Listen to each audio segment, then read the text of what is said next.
Assalamualaikum warahmatullahi wabarakatuh. Saya di sini akan menjelaskan tentang kekongruenan.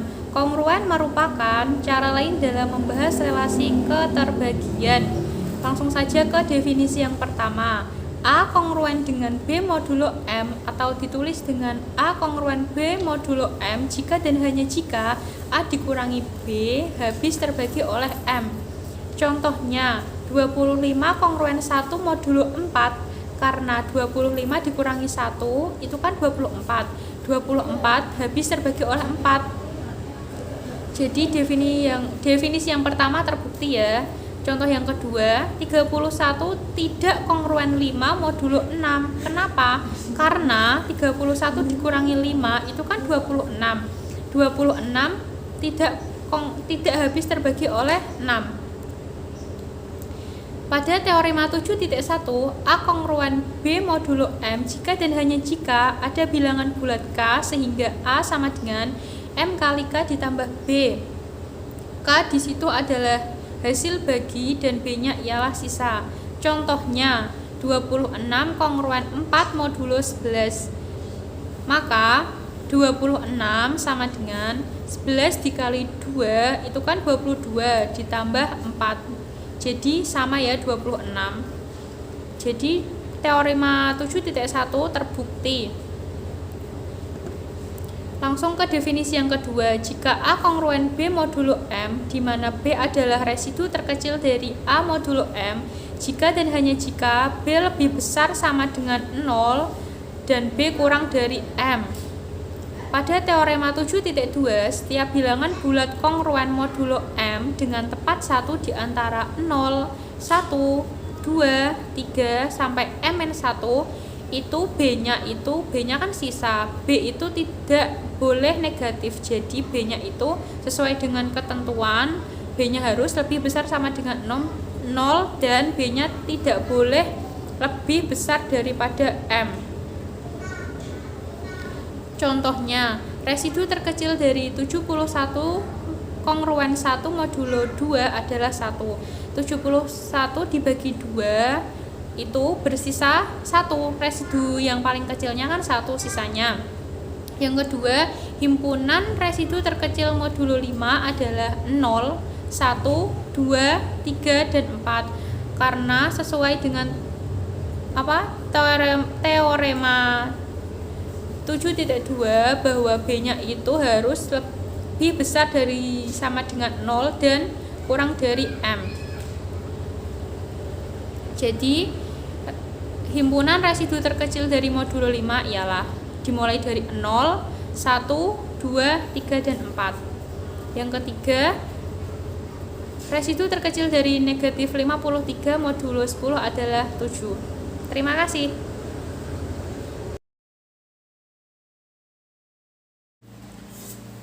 Baik, di sini saya akan melanjutkan materi yaitu teorema 7.3, yaitu A kongruen B modulo M jika dan hanya jika A dan B memiliki sisa yang sama jika dibagi M. Contoh 7.3, 10 kongruen 2 modulo 4 mempunyai arti yang sama dengan 10 kongruen 4K plus 2, di mana 4 adalah modulo, K adalah bilangan bulat, dan 2 adalah sisa bagi. Selanjutnya yaitu definisi 3, himpunan bilangan bulat R1, R2, R3 sampai Rm disebut sistem residu lengkap modulo M jika dan hanya jika setiap elemennya kongruen modulo M dengan 1 dan hanya 1 dari 0, 1, 2, 3 sampai Mn1. Nah, dari definisi di atas, kekongruenan modulo merupakan suatu relasi. Relasi tersebut mempunyai sifat-sifat. Yang pertama yaitu sifat refleksi, yaitu apabila A kongruen A modulo M. Yang kedua adalah sifat simetris, apabila A kongruen B modulo M jika dan hanya jika B kongruen A modulo M. Dan yang ketiga adalah sifat transitif, apabila A kongruen B modulo M dan B kongruen C modulo M jika dan hanya jika A kongruen C modulo M. Nah, langsung saja kita ke contoh 3, yaitu himpunan dari bilangan bulat 45, min 9, 12, min 22, dan 24 adalah sistem residu lengkap dari modulo 5. Dapat diperiksa bahwa 45 kongruen 0 modulo 5, selanjutnya min 9 kongruen 1 modulo 5, 12 kongruen 2 modulo 5, min 22 kongruen 3 modulo 5, dan 24 kongruen 4 modulo 5. Nah, oleh karena itu terbukti bahwa himpunan bilangan bulat 45 min 9, 12 min 22, 24 kongruen dengan himpunan residu modulo 5, di mana himpunan residu modulo 5 adalah 0, 1, 2, 3, 4 seperti yang sudah dijelaskan di definisi 2 tadi. Baik, terima kasih, itu yang dapat saya sampaikan. Oke, langsung saja ke sifat-sifat kekongruenan. Sifat yang pertama, A kongruen B modulo M jika dan hanya jika A dan B itu memiliki sisa yang sama apabila dibagi dengan M. Misal, 25 kongruen dengan 1 modulo M. Jadi, 25 dibagi 4 itu sisanya 1, dan juga 1 dibagi 4 itu sisanya 1. Sehingga terbukti ya, A dan B itu memiliki sisa yang sama apabila dibagi dengan M. Kemudian sifat yang kedua, jika A kongruen dengan B modulo M, maka A plus C kongruen B plus C modulo M. Misal, 26 kongruen dengan 4 modulo 11. Sesuai dengan sifatnya, kita tambahkan angka 2 misalkan di sisi kiri dan juga sisi kanan. Jadi 26 ditambah 2 itu 28. Jika dibagi 11 itu akan bersisa 6, sehingga terbukti ya itu 4 tambah 2 kan 6. Oke, lanjut sifat yang ketiga. Jika A kongruen B modulo M, maka A kali C kongruen B kali C modulo M. Misal, 25 kongruen 1 modulo 4. Sesuai dengan sifatnya, kita kalikan dengan angka yang sama di sisi kiri dan juga sisi kanan. Saya misalkan dengan angka 3. Jadi 25 kali 3 itu 75, jika dibagi modulo 4, dibagi 4 ya, sisanya itu 3. Nah, di situ 1 kali 3. Jadi terbukti sifat yang ketiga. Kemudian sifat yang keempat. Jika A kongruen B modulo M dan C kongruen D modulo M, maka A plus C kongruen B plus D modulo M. Misalkan 26 kongruen 4 modulo 11 dan 35 kongruen 2 modulo 11. Sesuai dengan sifatnya, kita tambahkan 26 ditambah 35, 4 tambah 2. Nah, 26 tambah 35 itu jika dibagi 11 sisanya akan 6. Nah, di situ 4 tambah 2 sisanya. Jadi terbukti ya 6 sifatnya. Jadi 26 ditambah 25, mohon maaf, saya ulangi, 26 ditambah 35 kongruen dengan 4 tambah 2 modulo 11. Jadi terbukti sifat yang kelima. Jika AC kongruen dengan BC modulo M, maka A kongruen B modulo M. Dengan syarat FPB dari C dan M-nya itu 1. Misal, 25 dikali 3 kongruen dengan 1 kali 3 modulo M. Sesuai dengan sifatnya, syaratnya FPB dari C dan M. C-nya 3, M-nya 4. FPB-nya 1. Kenapa? Dari faktor 3 itu 1 dan 3, dari faktor 4 itu 1, 2, dan 4. Nah, angka yang sama yaitu 1. Jadi FPB-nya 1, sehingga di sisi kiri dan kanan itu dibagi 3 sesuai dengan sifatnya ya. Jadi 25 kongruen dengan 1 modulo 4, jadi terbukti. Kemudian sifat yang keenam, jika AC kongruen dengan BC modulo M dengan syarat FPB dari C dan M sama dengan D, bukan lagi dengan 1 ya, maka A kongruen B modulo M per D. Misal, 25 dikali 2 kongruen dengan 1 kali 2 modulo M. Sesuai dengan sifatnya, syaratnya C-nya itu 2, M-nya 4, FPB-nya itu 2. Kok bisa? Karena faktor dari 2 itu 1 dan 2, faktor dari 4, 1, 2, 4. Yang angka yang sama itu 1 dan 2. Nah, yang terbesar 2, jadi FBB dari 2 dan 4 itu 2. Maka dari sisi kanan dan sisi kiri kita bagikan 2, modulonya juga kita bagikan 2, sehingga hasilnya 25 kongruen 1 modulo 2. Jadi terbukti. Sifat yang ke-6, sifat yang ke-7 ya sekarang. Jika A kongruen B modulo M dan C kongruen D modulo M, maka AC kongruen BD modulo M. Misal 16 kongruen 5 modulo 11 dan 35 kongruen dengan 2 modulo 11. Sesuai dengan sifatnya kita kalikan. A kalikan C, B kalikan D ya. Jadi 16 dikali 35 kongruen dengan 5 kali 2 modulo 11. 16 dikali 35, 560 dibagikan 11. Berapa? 50. Sisanya berapa? 10. Di situ sisanya 5 kali 2, 10. Jadi terbukti ya sifat ke-7.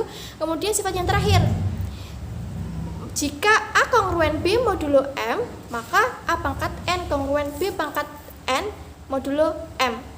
Misalkan 14 kongruen 3 modulo 11. Sesuai dengan sifatnya kita pangkatkan dengan 2. Misalkan ya saya ambil angka 2. Jadi 14 pangkat 2 itu 196. Jika dibagi 11 itu sisanya itu 9. Nah, di situ 3 pangkat 2 kan 9. Jadi terbukti sifat 8 ya. Sekian dari saya. Terima kasih. Oke, kita akan masuk ke teorema 7.9. Langsung saja. 10 pangkat N kongruen 1 modulo 9. Untuk N-nya sama dengan 1, 2, 3, dan seterusnya. Contohnya, 10 pangkat 4 kongruen 1 modulo 9. 10 pangkat 4 itu 10.000 kongruen 1 modulo 9. 10.000 dibagi 9 bersisa 1. Maka teorema tersebut berarti benar. Bisa dilihat contohnya yang lain. 10 pangkat 3, 10 pangkat 2, 10 pangkat 1 itu sudah terbukti benar. Oke, langsung saja. Selanjutnya dapat kita buktikan bahwa bilangan bulat kongruen modulo 9 sama dengan kongruen modulo 9 dari jumlah angka-angka penyusun bilangan-bilangan tersebut. Contohnya, buktikan bahwa 7654 kongruen modulo 9 sama dengan kongruen modulo 9 dari jumlah angka-angka penyusunnya. 7654 kongruennya 7000 ditambah 600 ditambah 50 ditambah 4 modulo 9. 7654 kongruennya tadi kan 7000, berarti 7 kali 1000 tambah 6 kali 100, 5 dikali 10 tambah 4 modulo 9. 7654 kongruen dengan tadi teorema 7.9 yaitu 1000 menjadi 1. Jadi 7.1 tambah 6 kali 1 ditambah 5 kali 1 ditambah 4 modulo 9.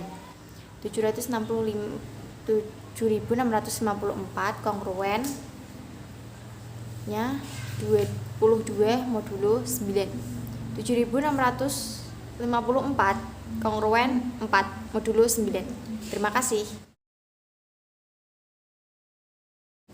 Selanjutnya yaitu teorema 7.10. Setiap bilangan bulat kongruen modulo 9 sama dengan kongruen modulo 9 dari jumlah angka-angka penyusun bilangan bulat tersebut. Untuk memahaminya langsung saja kita ke contoh soal. Periksalah kebenaran penjumlahan berikut ini dengan prinsip di atas.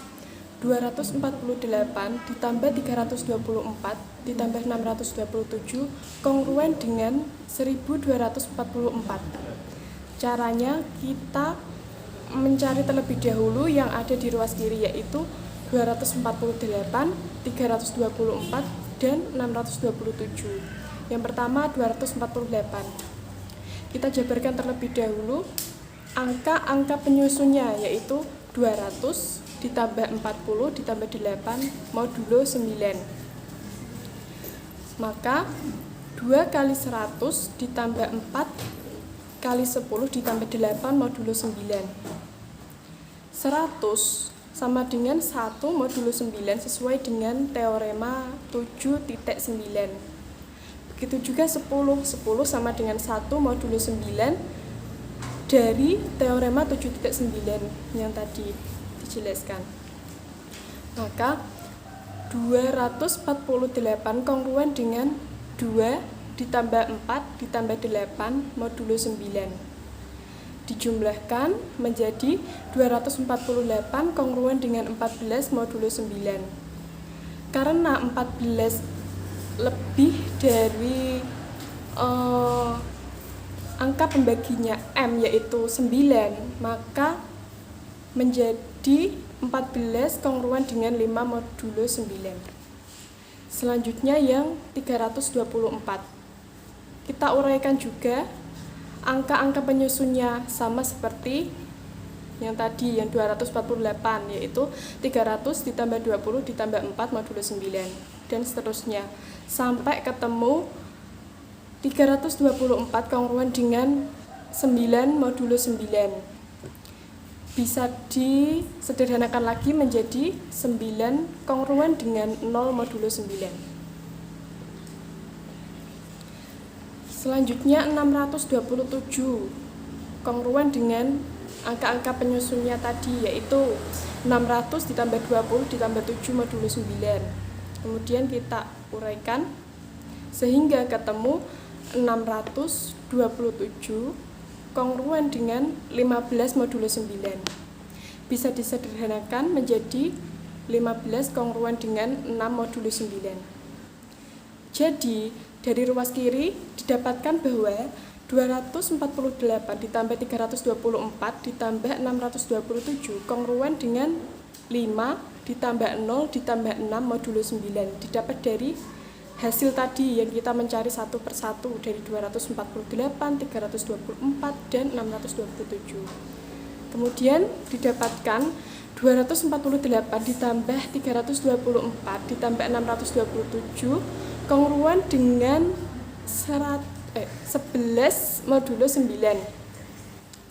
Maka 11 kongruen dengan 2 modulo 9. Didapatkan kekongruenan yang pertama dari ruas kiri. Kemudian yang ruas kanan yaitu 1244. Dijabarkan angka-angka penyusunnya yaitu 1000 ditambah 200 ditambah 40 ditambah 4 modulo 9. 1000 tadi kalau modulo 9 berarti kan 1 modulo 9 sesuai dengan teorema 9. 200 2 kali 100 berarti 2 kali 1 modulo 9 ditambah 4 kali 1 ditambah 4, maka 1244 kongruen dengan 1 ditambah 2 tambah 4 tambah 4 modulo 9 berapa? 11 modulo 9. Bisa disederhanakan lagi 11 kongruen dengan 2 modulo 9. Itu kekongruenan yang kedua dari ruas kanan. Karena kekongruenan yang pertama sama yang kedua itu sama, maka teorema 7.10 terbukti. Pemeriksaan kebenaran penjumlahan pengurangan dengan kekongruenan modulo 9 belum menjamin bahwa operasi penjumlahan ini benar. Karena apa?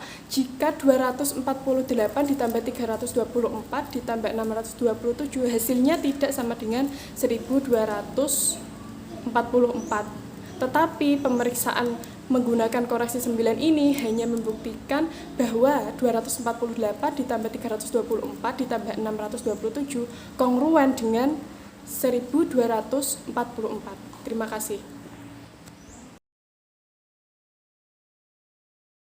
Oke, selanjutnya aplikasi. Habis dibagi 9. Suatu bilangan bulat habis dibagi 9 apabila jumlah dari angka-angka bilangan tersebut habis dibagi 9. Contoh, 6237 itu kongruen dengan angka-angka tadi dimasukkan 6 plus 2 plus 3 plus 7 modulo 9. Lalu selanjutnya 6237 itu kongruen hasilnya tadi 18 modulo 9. Lalu kita sederhanakan lagi, 18 kongruen 9 modulo 9. Karena 9 bisa habis dibagi 9, maka 6237 habis dibagi 9. Lalu contoh yang satu lagi sebelahnya, 8637 itu kongruen sama seperti tadi, angkanya dimasukkan terus modulo 9. Bawahnya lagi 8635 kongruen 22 modulo 9. Sederhanakan lagi, 22 kongruen 4 modulo 9. Karena 4 tidak habis dibagi 9, maka 8635 tidak habis dibagi 9. Oke, selanjutnya. Aplikasi habis dibagi 3. Suatu bilangan bulat habis dibagi 3 apabila jumlah dari angka-angka bilangan tersebut habis dibagi 3. Contoh, 756 itu kongruen, masukkan lagi angkanya seperti tadi, 7 plus 5 plus 6 modulo 9. Selanjutnya 756 kongruen 18 modulo 9. Kita sederhanakan lagi, 18 kongruen 9 modulo 9. Karena 9 habis dibagi 3, maka 756 habis dibagi 3. Lalu contohnya lagi ada sebelahnya, 542 itu kongruen langsung 11 modulo 9. Sederhanakan lagi, 11 kongruen 2 modulo 9. Karena 2 tidak habis dibagi 3, maka 542 tidak habis dibagi 3. Selanjutnya, aplikasi habis dibagi 2, 4, dan 8. Yang pertama, suatu bilangan bulat habis dibagi 2 apabila angka terakhirnya habis dibagi 2. Lalu yang kedua, suatu bilangan bulat habis dibagi 4 apabila 2 angka terakhirnya habis dibagi 4. Dan yang terakhir, suatu bilangan bulat habis dibagi 8 apabila 3 angka terakhirnya habis dibagi 8. Contoh, periksalah apakah 134, 216 habis dibagi 2, 4, dan 8. Yang pertama habis dibagi 2 karena angka terakhirnya itu adalah 6 dan 6 habis dibagi 2. Lalu habis dibagi 4 karena 2 angka terakhirnya itu 16. 16 habis dibagi 4. Dan lalu yang terakhir habis dibagi 8. 3 angka terakhirnya 216. 216 habis dibagi 8. Oke, selanjutnya habis dibagi dengan 6. Suatu bilangan bulat habis dibagi 6 apabila bilangan tersebut juga habis dibagi 3 dan habis dibagi dengan 2. Itu PPT-nya salah ya, maaf ya. Oke. Contohnya, periksalah apakah 672 itu habis dibagi 6 atau tidak. Nah, kita periksa pertama. Syarat yang pertama dia juga habis dibagi dengan 2, gitu kan. Nah, kita lihat 672, angka terakhirnya adalah 2. Maka dia habis dibagi dengan 2. Syarat yang pertama terpenuhi. Yang kedua, habis dibagi dengan 3. Habis dibagi dengan 3. Kita mengikuti aturan pengaplikasian habis dibagi 3. Tadi caranya itu menjumlahkan angka-angka pada bilangan tersebut. 672 kita jumlahkan 6 tambah 7 tambah 2 modulo 9, maka menjadi 15 modulo 9. Nah, 15 ini dia itu kan habis dibagi 3, maka 672 itu habis dibagi dengan 3. Karena kedua syarat itu sudah terpenuhi, habis dibagi 2 dan habis dibagi 3 itu sudah terpenuhi, maka 672 itu habis dibagi 6. Itu. Selanjutnya, habis dibagi dengan 5 dan 10. Nah, suatu bilangan bulat itu habis dibagi 5 apabila angka terakhir dari bilangan tersebut itu 0 atau 5. Jadi contohnya misalkan 10 habis dibagi 5, benar. 15 habis dibagi 5, benar. Itu sudah pasti. Kemudian suatu bilangan bulat habis dibagi 10 apabila angka terakhirnya itu 0. Contohnya 10, 20, 30 itu semua kan habis dibagi dengan 10 gitu. Sekarang kita masuk ke contoh, periksalah apakah 2020 habis dibagi 5 dan 10. Kita lihat 2020 habis dibagi 5 karena apa? Angka terakhirnya pada bilangan tersebut adalah 0. Berarti benar. Kemudian habis dibagi 10. Kita lihat 2020 angka terakhirnya adalah 0. Maka 2020 habis dibagi 10. Maka 2020 itu habis dibagi 5 dan 10 adalah benar gitu. Selanjutnya habis dibagi dengan 11. Nah, berikut ini adalah suatu ketetapan atau sifat keterbagian suatu bilangan bulat oleh 11 gitu.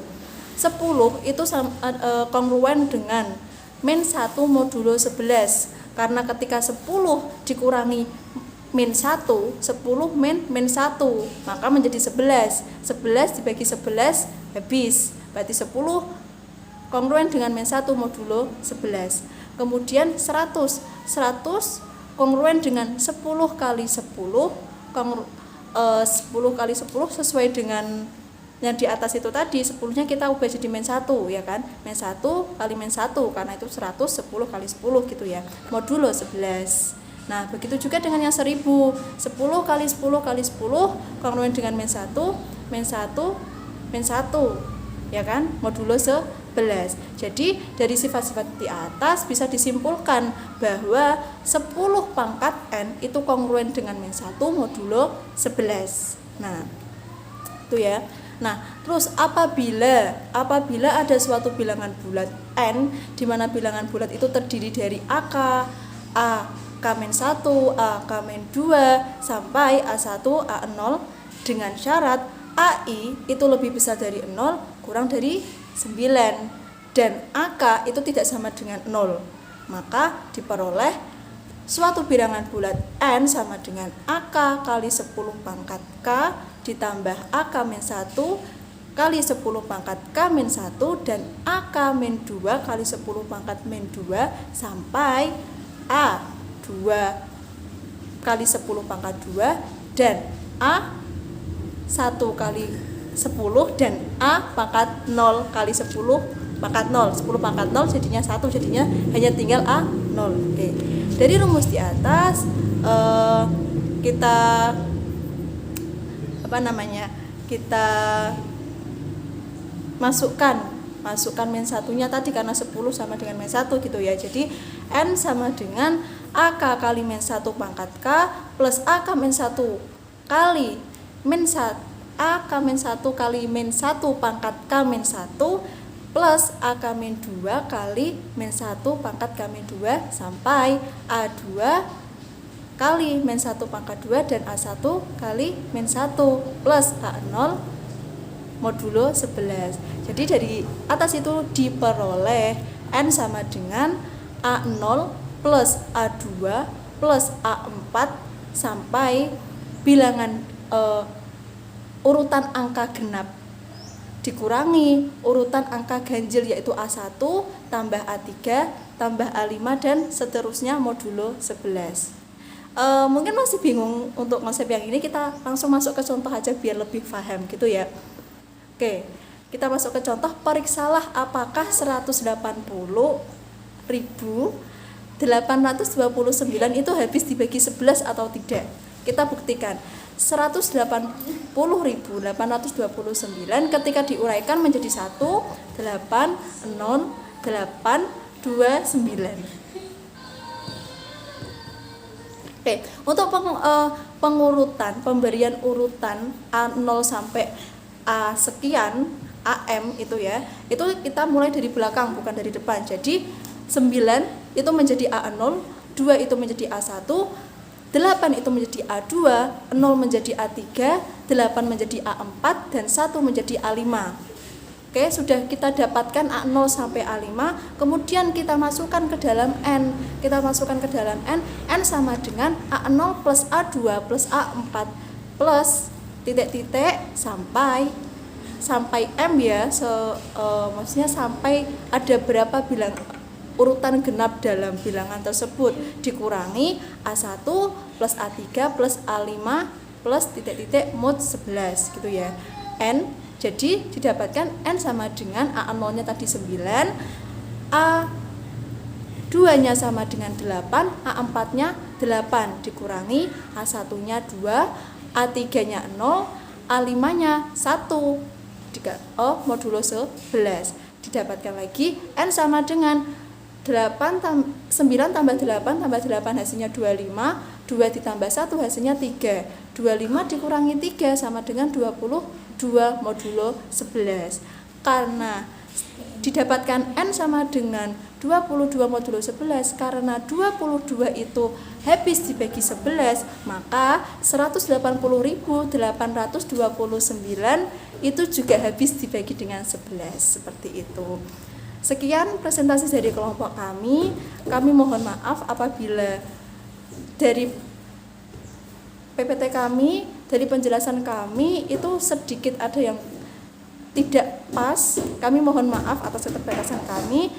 Wassalamualaikum warahmatullahi wabarakatuh.